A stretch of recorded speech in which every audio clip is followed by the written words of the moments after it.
चाहता हूं रबी शेरगिल साहब, जो दुनिया के विश्वविख्यात हमारे सूफी गायक हैं।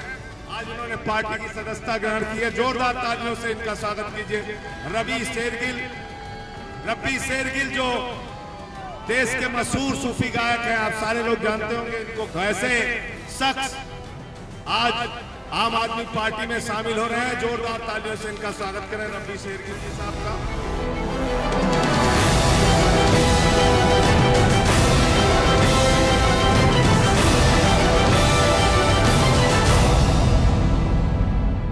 केजरीवाल साहब वास्ते फिर एक दूजा गाना साਰਿਆਂ ਨੂੰ गाना पैना। ਜਿਹੜੇ ਗਾਣਗੇ ਉਹ ਆਪਣਾ ਹੱਥ ਖੜਾ ਕਰ ਦੇਣ ਪਹਿਲਾਂ। ਉਹ ਪਿਛਲੇ ਵਾਲਿਆਂ ਨੇ ਨਹੀਂ ਕੀਤਾ।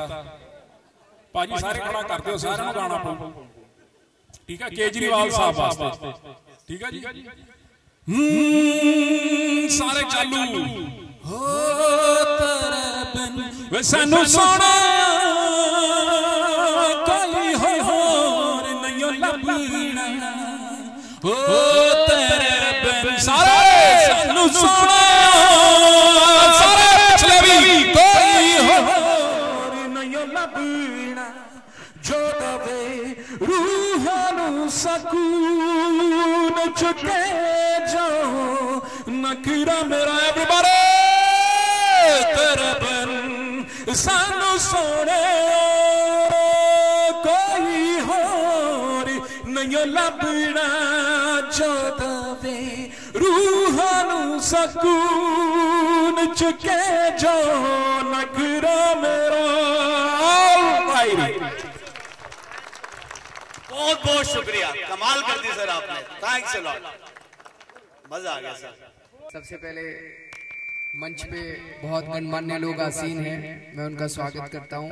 प्यारे बहनों भाइयों, आप लोगों ने जो पगड़ी मुझे पहनाकर जो मान सम्मान दिया, जो जिम्मेदारी दी, उसका मैं बहुत बहुत शुक्रिया अदा करता हूं। और मुझे लगता है आज का दिन मेरे लिए खास तौर से बहुत महत्वपूर्ण है। आज रबी शेरगिल जी फॉर्मली हमारी पार्टी ज्वाइन कर रहे हैं, मैं उनका पार्टी में स्वागत करता हूं। Thank you so much sir, it actually means a lot to me. अभी कुछ दिन पहले रबी जी मुझसे मिलने के लिए आए थे। उन्होंने मुझसे कहा कि क्या आपको आज के जनतंत्र में कुछ गड़बड़ नजर नहीं आती है। उन्होंने कहा कि जो रिप्रेजेंटेटिव फॉर्म ऑफ डेमोक्रेसी है कि हम 5 साल में एक आदमी को चुनते हैं और फिर 5 साल तक उसी आदमी के सामने गिड़गिड़ाते रहते हैं, हमारी कुछ चलती नहीं है। 5 साल तक एक आदमी को चुनो और उसके सामने गिड़गिड़ाते रहो, गिड़गिड़ाते रहो, गिड़गिड़ाते रहो। उसके घर जाओ तो वो मिलता नहीं है, उसके घर जाओ तो कुत्ते छोड़ देता है, सिक्योरिटी गार्ड अंदर भी घुसने देते। इसको तो जनतंत्र नहीं कह सकते। तो उनका ये मानना था कि ऐसा कुछ जनतंत्र होना चाहिए कि जनता सीधे निर्णय ले।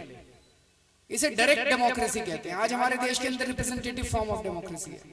डायरेक्ट डेमोक्रेसी होनी चाहिए कि 5 साल में एक बार नहीं, निर्णय हम लेंगे और जिसको चुन के भेजा है वो उस निर्णय को फॉलो करेगा।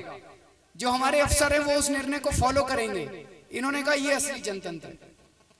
मुझे लगा ये तो बिल्कुल हमारी आत्मा की आवाज कह रहे हैं, हम भी यही चाहते थे। तो मैंने कहा जी ये तो बिल्कुल हमारी एकदम से तान मिल गई है दोनों की, हम भी यही बात करते हैं। और मैंने इसके ऊपर एक किताब लिखी है स्वराज। मैंने तुरंत इनको वो किताब दी, इनको पता नहीं पढ़ने का टाइम मिला कि नहीं पढ़ना, इन्होंने पढ़ा उसको। तो हम एक ही बात कर रहे हैं सर। और मैं जितना इसको ज्यादा सोचता हूँ, आज हमारे देश की जितनी भी समस्याएं हैं वो समस्याएं इसी वजह से हैं क्योंकि हमारे देश के अंदर जनतंत्र नहीं है। इसको हम जनतंत्र नहीं कहते कि 5 साल में एक बार आप सरकार चुन के भेजो और उसके बाद उनके सामने गिरो। असली जनतंत्र वो है जिस दिन जनता निर्णय लेगी और आपका एमएलए की सारी पावर खत्म कर देंगे। मैं कई बार बोलता हूं कि इस बार हमारी पार्टी में इतनी होड़ मची पड़ी है, किसको टिकट मिलेगी, किसको टिकट मिलेगी। मैं कहता हूं एक बार रुक जाओ, 3 महीने के अंदर सारी एमएलए की पावर ऐसी खत्म करेंगे, अगली बार कोई एमएलए के लिए अप्लाई नहीं करेगा। जनता, हम अंदर सत्ता भोगने के लिए नहीं जा रहे जी, सत्ता के ये सारे किले तोड़ के सत्ता जनता के हाथ में देने के लिए जा रहे हैं। 4 दिसंबर को दिल्ली विधानसभा का चुनाव है और मेरे हिसाब से ये चुनाव कोई ऑर्डिनरी चुनाव नहीं है। मुझे लगता है ये देश के इतिहास में एक बहुत बड़ा टर्निंग पॉइंट होगा।